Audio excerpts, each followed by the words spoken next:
The Galactic Council chamber fell silent as Ambassador Chen walked to the podium. For 3 standard years, humanity had endured the Crethean Empire's provocations with diplomatic smiles and carefully worded protests. The galaxy had mistaken their patience for weakness. Commander Zrath of the Crethean Dominion leaned back in his hovering seat, mandibles clicking in amusement. His species had conquered 47 star systems in the past century. They were apex predators, evolved from pack hunters on a high-gravity death world. Humans, with their soft skin and fragile bones, seemed laughably inferior. "The human delegation wishes to speak," announced the council arbiter, a crystalline being whose voice resonated through quantum frequencies. "Ambassador Chen, you have the floor." Chen adjusted her collar and smiled. Not the diplomatic smile the council had grown accustomed to, but something colder. "Thank you, Arbiter. I'll be brief." She tapped her datapad and holographic images filled the chamber. Footage of Crethean warships destroying human cargo vessels. Settlements burned. Colonists dead. For 36 months, the Crethean Empire has attacked our merchant ships, killed our civilians, and violated our territorial space. Each time we responded with diplomatic channels. With restraint. Chen's voice remained calm, almost pleasant. The council asked us to show patience, to remember that we are newcomers to galactic civilization, to respect the traditions of those who came before us. Zarath's translator implant conveyed his growl. The weak always plead for patience when they cannot defend themselves. Weak? Chen's smile widened. "Commander, I need to explain something about human culture. You see, on Earth we have this concept called manners. When someone bumps into you, you say, 'Excuse me.' When you want something passed at dinner, you say, 'Please.' We're raised to be polite, even when we'd rather not be."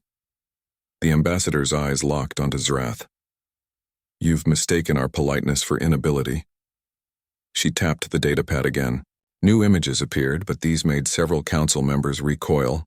Ship designs, weapon schematics, things that shouldn't exist. "This is the human Dreadnought-class warship," Chen continued conversationally. "We built 200 of them before we even left our solar system. We didn't mention this to the council because it seemed impolite, like bringing a gun to a dinner party." The arbiter's form flickered with distress. "Ambassador, those weapon yields, they violate the Galactic Convention on Proportional Response." "They do," Chen agreed, "which is why we never deployed them. We wanted to follow your rules. We wanted to be good neighbors." She paused. "But Commander Zrath has taught us something valuable. He's shown us that in this galaxy, politeness is mistaken for weakness. Restraint is seen as cowardice."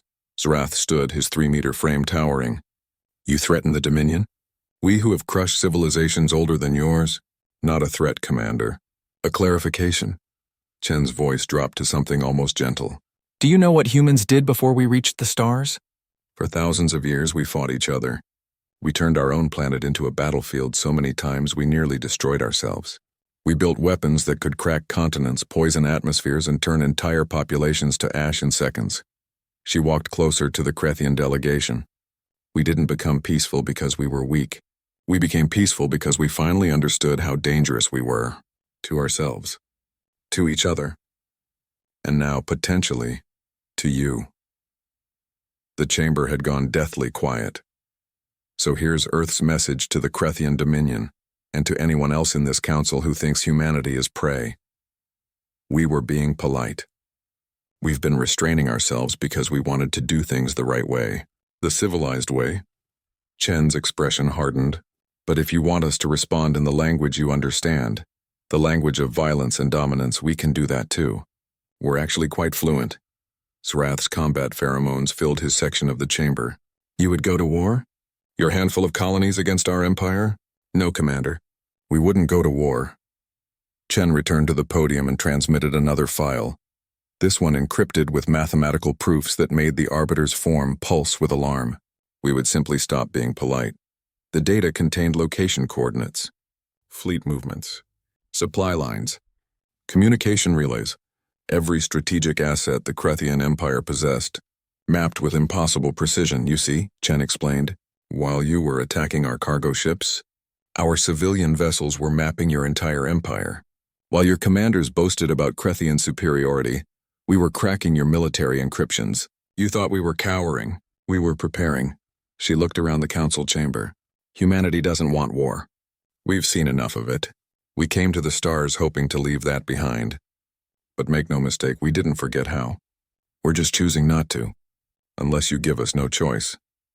The ambassador pulled up one final image, a live feed from the edge of Crethian space. 200 human dreadnoughts dropped out of quantum slipspace simultaneously. Their weapons powered down, but their presence unmistakable. They're not there to attack, Chen said softly. They're there as a reminder, a warning, and a promise. The Crethian Empire will cease all hostile actions against human interests immediately. You will provide reparations for the lives you've taken, and you will never mistake our restraint for weakness again. Zarath's translator struggled with the mixture of rage and fear in his vocalizations. Or, Chen continued, you can refuse. You can choose to continue down this path. But understand, if you do, humanity will stop being the polite newcomers trying to fit in. We'll become what we were before we left Earth. The apex predator that climbed to the top of our food chain not through size or strength, but through being more ruthless, more innovative, and more absolutely terrifying than anything else we encountered. She closed her data pad. We're giving you a choice, Commander. We're still being polite even now. We're asking nicely one last time. The smile returned cold and sharp. Please don't make us ask again.